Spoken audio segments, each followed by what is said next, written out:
Star उत्सव पर देखिए आपके चहेते शोज अब से डीडी फ्री डिश पर।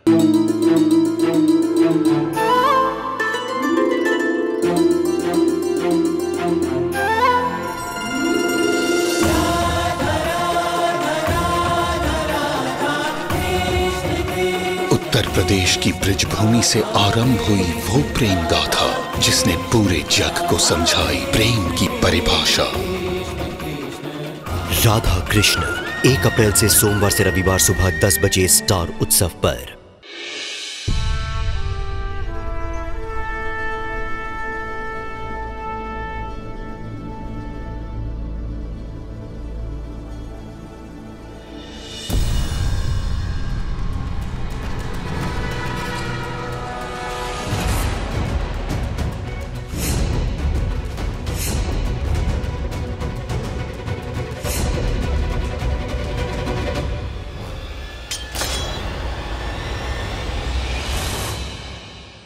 चंद्र, मैं दुर्धरा हूँ। दुर्धरा, तुम इस भांति छुपकर क्यों आ रही हो? और यदि मेरी तलवार तुम्हें लग जाती तो लोग मुझे मेरी पत्नी का हत्यारा बोलते। कहाँ जा रही हो? चंद्र, वो यवनी तुम्हारी परछाई बनके पूरा दिन तुम्हारे इर्द गिर्द मंडराती रहती है और मैं उससे बैर नहीं लेना चाहती। इसीलिए मैंने सोचा कि मैं चुपचाप अपना काम करके यहाँ से निकल जाऊंगी। कैसा काम?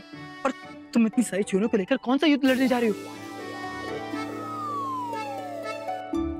दुर्धरा, मैं कुछ पूछ रहा हूँ, हो क्या रहा है? चंद्र, ये कैसा प्रश्न पूछ रहे हो?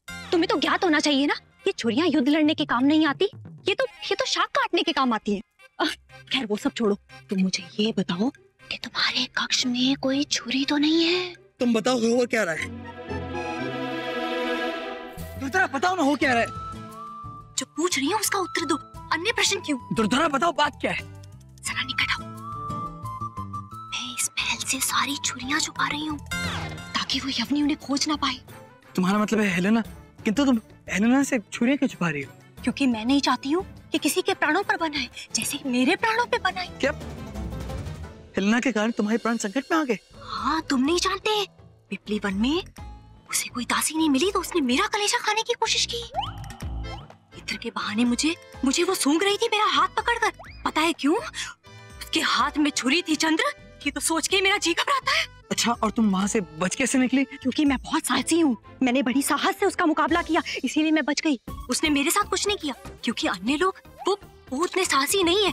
इसीलिए मैंने सोचा कि सोच रहे थे कि सारी छुरियां छुपा दूं, है ना? हाँ, यही सोचा मैंने।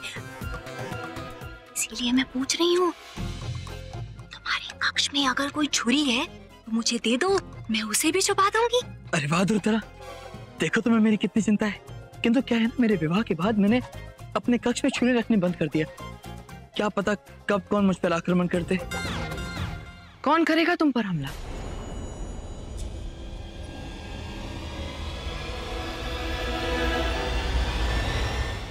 बताओ, कौन करेगा तुम पर हमला? नहीं, कोई नहीं। अब वो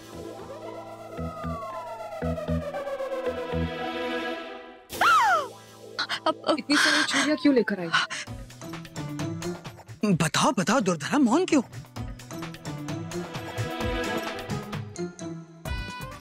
अब जी माँ आई, मैं बाद में आती हूँ।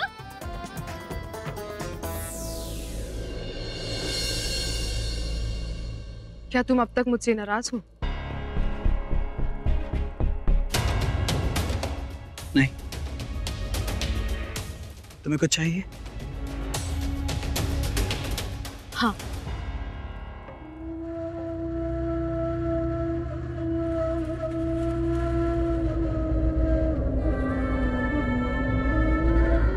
मुझे तुम्हारा साथ चाहिए चंद्र। आओ मेरे साथ।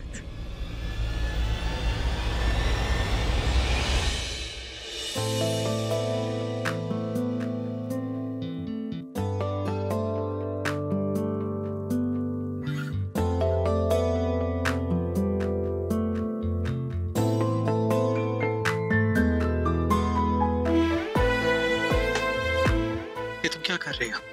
क्या मतलब? शौहर हो तुम मेरे, मेरा हक नहीं कि मैं तुम्हें छू सकूं?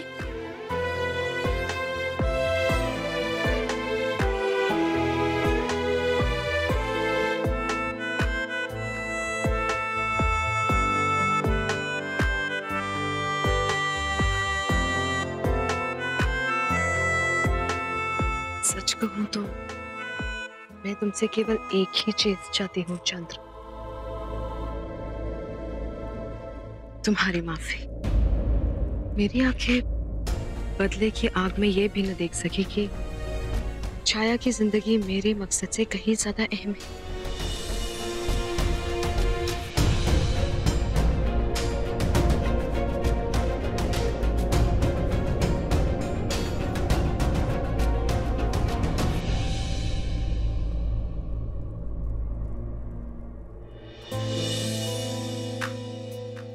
तुम्हारी बीवी होने के नाते मेरा फर्ज बनता है कि मैं तुम्हारे हर लिए हुए फैसले की इज्जत करूं।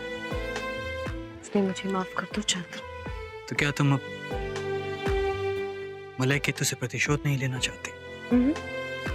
नहीं, मेरे लिए छाया की जिंदगी से ज्यादा अहम और कुछ नहीं। अगर छाया की जिंदगी फिर से संवर सकती है तो मुझे और कुछ नहीं चाहिए। हेलेना, क्या तुम ये बात सच्चे मन से कह रही हो? हाँ, मैं केवल यही चाहती हूँ कि तुम हमेशा खुश रहो चंद्र। इसलिए मैं आज के जश्न में मैसेडोनिया से लाई हुई खास शराब परोसूंगी। मैं चाहती हूँ कि हम सारी पुरानी बातें भूलकर एक नई जिंदगी की शुरुआत करें, छाया की नई जिंदगी की शुरुआत करें। वो सब तो ठीक है, किंतु मैं मदिरापान नहीं करता। जानती हूँ, लेकिन अगर तुम 2 जाम पी लोगे तो मुझे लगेगा कि तुमने मुझे माफ कर दिया। पिछले कुछ दिनों से महल में काफी मातम छाया हुआ था। मैं चाहती हूँ कि आज के लिए तुम अपने सारे गम भुला दो। हेलेना, इस समय मुझे किसी उत्सव में कोई रुचि नहीं है। अगर तुम यही चाहते हो तो ठीक है, लेकिन मलय केतु, उसके लिए तो तुम ये कर सकते हो। वो छाया का होने वाला पति है और उसने हमारे लिए बहुत कुछ किया है, तो कम से कम उसके लिए तो तुम ये कर ही सकते हो। ठीक है।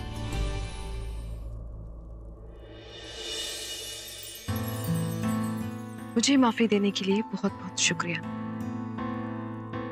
वैसे ये रंग तुम पर काफी जच रहा है। इसमें तुम्हारी आंखें और भी ज्यादा खूबसूरत नजर आ रही हैं।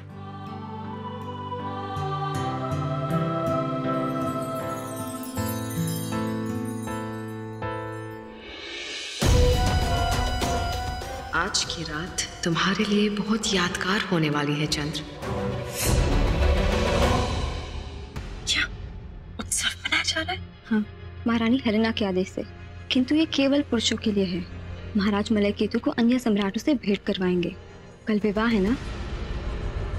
नहीं, ये विवाह नहीं हो सकता। मुझे शीघ्र ही कुछ ना कुछ अवश्य करना होगा। पर हम क्या कर सकते हैं नंदिनी? और तुम सबको कैसे विश्वास दिलाओगी कि मलय केतु एक ढोंगी है? तुम्हारे पास कोई साक्ष्य भी तो नहीं। साक्ष्य होगा जब मलय केतु स्वयं ही अपने वास्तविक रूप में सबके सामने आ जाएगा। परंतु कैसे?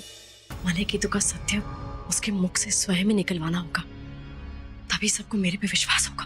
परंतु तुम ये सब कैसे करोगी नंदिनी? और तुम्हारे पास आज रात्रि तक का ही समय है। कल विवाह के पश्चात कुछ भी नहीं हो पाएगा। हाँ नंदिनी, ये सरल नहीं होगा। मलय केतु ने सबकी आंखों पर पट्टी बांध रखी है। सत्य केवल तुम ही देख पा रही हो। तुम पर और कोई विश्वास नहीं करेगा। मेरे पास एक योजना है।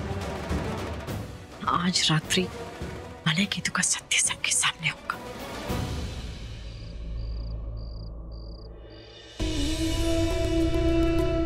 आज शाम के जश्न में ये खास शराब परोसी जाएगी। और याद रखना, महाराज चंद्र का प्याला खाली नजर नहीं आना चाहिए।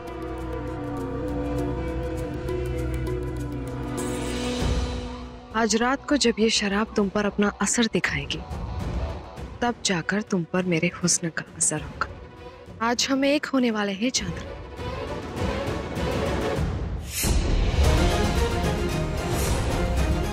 नंदिनी, क्या तुमने निश्चय कर लिया है कि तुम ये करना चाहती हो? यदि तुम्हें किसी ने पहचान लिया तो? मैं छाया के लिए किसी भी संकट का सामना करने के लिए तैयार हूँ।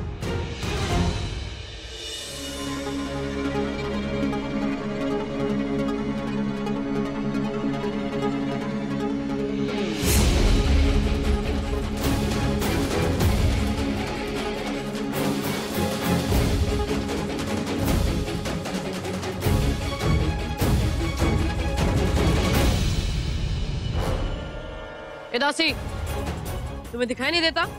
कुमार मलेकेतु का मदिरा पात्र रिक्त है, चलो भरो। नहीं, आज के लिए बहुत हो गया। क्या कह रहे हैं आप कुमार? इतना बड़ा उत्सव आप ही के सम्मान के लिए रखा गया है, आज आप ना नहीं कह सकते। अरे ये वैसे कुमार, मैंने आपके लिए एक विशेष प्रबंध भी किया है। एक विशेष दासी है जिसको मैंने आपकी सेवा में रखा है, जो उत्सव के समय भी और उत्सव के पश्चात भी आपकी सेवा में रहेंगी। वैसे आपने इसके पूर्व बहुत उपहार आपको मिले होंगे, परंतु मैं आशा करता हूँ कि ये आपके सबसे आनंददायी उपहार होगी। यदि ये भेंट आपने मुझसे कुछ समय पहले दी होती तो मैं उसे स्वीकार भी कर लेता, परंतु अभी नहीं।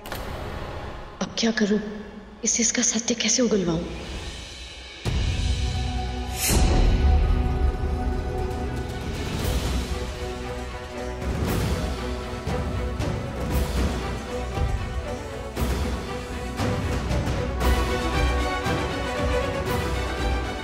और दो।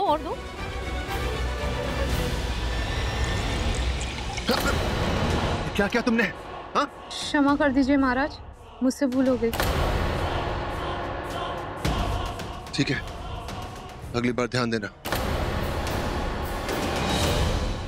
ध्यान देना? अरे तुम्हें दिखाई नहीं देता? तुमने कुमार मलेकेतु का पोशाक मैला कर दिया। आप कुछ कहते क्यों नहीं है कुमार? ऐसे लोगों को क्रोध के साथ ही व्यवहार करना चाहिए। तुम धीरज रखो। तुम बंदे क्रोधित क्यों हो रहे? बेचारी से भूल हो गई है। तुम जाओ। हाँ चल, जाओ। बिल्कुल उचित कहा आपने महाराज। ऐसे लोगों से क्रोधित होकर क्या लाभ? इन्हें तो कुछ समझ में भी नहीं आ रहा। क्रोध तो मुझे राजकुमारियों पर आता है, जो पुस्तकें पढ़ के ना जाने क्या समझने लगते हैं अपने आप को। मैं तो कहता हूं कि राजकुमारियों को, स्त्रियों को इसकी अनुमति ही नहीं देनी चाहिए। उनसे ये अधिकार छीन लेना चाहिए। सत्य कहा आपने। स्त्रियों की स्वतंत्रता हमारे लिए पीड़ा बन जाती है। और नहीं तो क्या, उनके पर निकल आते हैं। वो प्रश्न करती हैं, तर्क करती हैं हमारे साथ और हमारे पर शासन करने लगती हैं। कुमार, इस विषय पर आपके क्या विचार हैं? सत्य कहा तुमने। स्त्रियों को पढ़ने का कोई अधिकार नहीं है, बल्कि स्त्रियों को तुम जैसे मूर्खों को जन्म देने का भी कोई अधिकार नहीं है।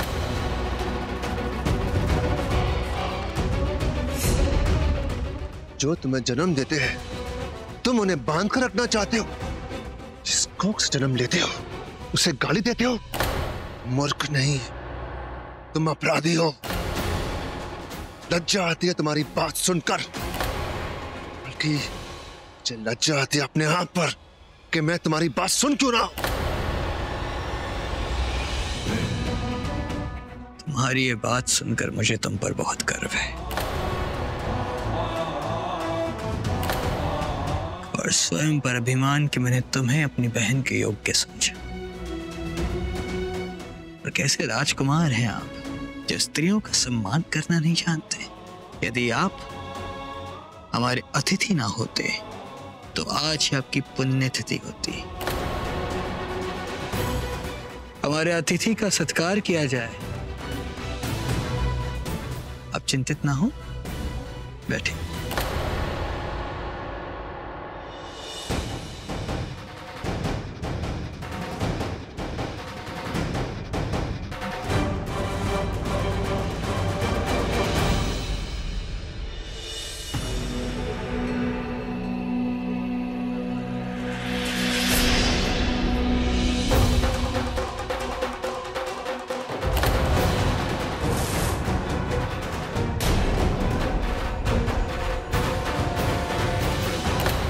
मेरा हर प्रयास असफल हो रहा है, क्या करूं?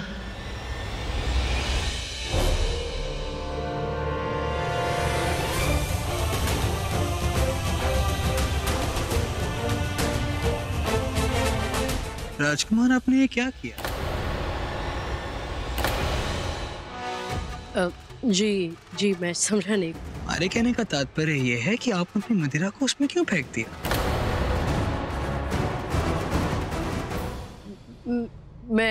मैंने वो ये पौधा जो है हमारे उत्सव का शोभा बढ़ा रहा है, तो मैंने सोचा तनिक मदिरा इसे भी पिला दे। किंतु आप हमारे अतिथि हैं, ये तो यही रहेगा। आप हमारे अतिथि हैं, आज तो आप जी भर के जितना चाहें मदिरा ग्रहण कर सकते हैं। एक क्षण रुकिए।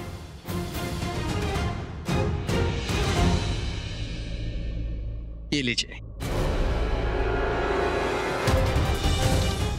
तनिक एक क्षण रुकिए, अपने हाथ दिखाएं।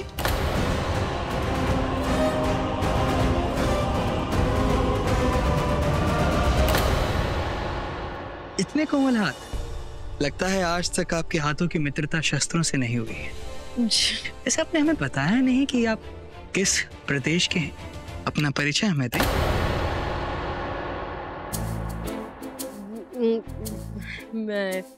मैं इंदु प्रदेश से। अच्छा, मैंने तो सुना है कि वहाँ सरसों की फसल बड़ी अच्छी उगती है ना? इससे पहले कि मैं पकड़ी जाऊं, मुझे यहाँ से जाना होगा। जी सत्य सुना है आपने।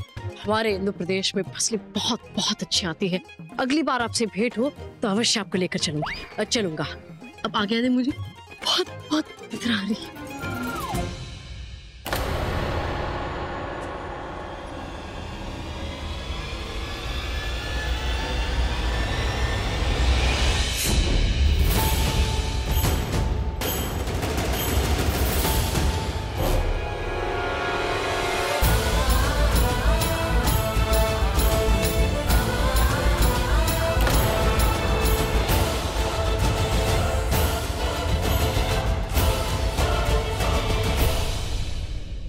लगा तुम्हें कि मैं तुम्हें पहचान नहीं पाऊंगा? मुझे संदेह तो तुम पर उसी क्षण हो गया था जब तुमने मदिरा फेंकी थी। कितनी मूर्ख हो तुम। इंदु प्रदेश जैसा कोई स्थान नहीं है और वहां सरसों की फसल उगने का तो प्रश्न ही नहीं उठता। जब मैंने तुम्हें पिछली बार भेष बदल कर आने के बाद पकड़ लिया तो क्या इस बार नहीं पकड़ूंगा? और अब तुम मुझे ये बताओ कि तुम किस कारण आई थी यहाँ? चंद्र, क्या तुम मलय केतु को नीचे दिखाने आई थी? चंद्र, मैंने तुम्हें पहले ही कहा था कि इस विषय से दूर रहना। मेरे प्रश्नों का उत्तर दो कि तुम क्यों आए थे यहाँ? मलय की चंद्र। नंदिनी बताओ, उत्तर दो, क्यों आए थे यहाँ? चंद्र सुन। नंदिनी उत्तर दो मुझे। चंद्र चंद्र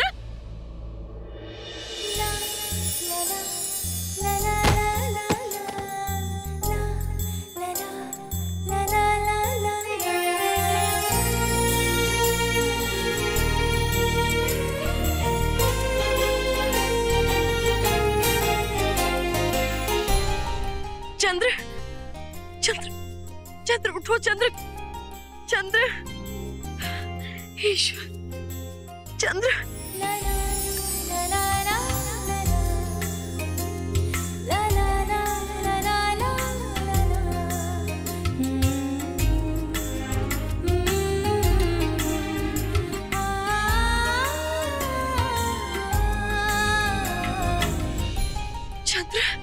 चंद्र उठो। ईश्वर, ये तो मूर्छित हो गया। इसने देख लिया तो मैं क्या करूं? चंद्र, मुझे कुछ समझ में नहीं आ रहा है, मैं क्या करूं? मुझे लगा तुम मेरी सहायता कर लोगी, तुम्हें बुला लिया। मुझे तो ये समझ में नहीं आ रहा कि यहाँ हो क्या रहा है। एक तरफ तुम मेरे सामने खड़ी हो पुरुष के वेश में, दूसरी तरफ चंद्र यहाँ मदिरा के प्रभाव से मूर्छित पड़ा है। अब तुम पुरुष के वेश में क्यों, ये तो मैं नहीं जानती, किंतु हो ना हो चंद्र की मूर्छता के पीछे उस यवनी हेलेना का ही हाथ है। अब मुझे बताओ, चलो अब हम क्या करेंगे? इसे छोड़कर भी तो नहीं जा सकते। हाँ, अगर हमने सैनिकों को बुलाया तो महाराज की पीठ के पीछे वो उनका उपहास करेंगे। नंदिनी, अब हमें चंद्र को उठा के लेकर जाना होगा। हमें हमें हमें मतलब? तो और कौन नंदिनी? तुम्हें यहाँ कोई तीसरा भी नजर आ रहा है? चलो मदद करो। नहीं नहीं नहीं नहीं नहीं नहीं नहीं, मैं नहीं कर पाऊंगी। मैं नहीं। नंदिनी, हमें ही चंद्र को लेकर जाना होगा, इससे पहले कि कोई सैनिक देख ले। चलो शीघ्रता से लेकर जाना है चंद्र को। ईश्वर,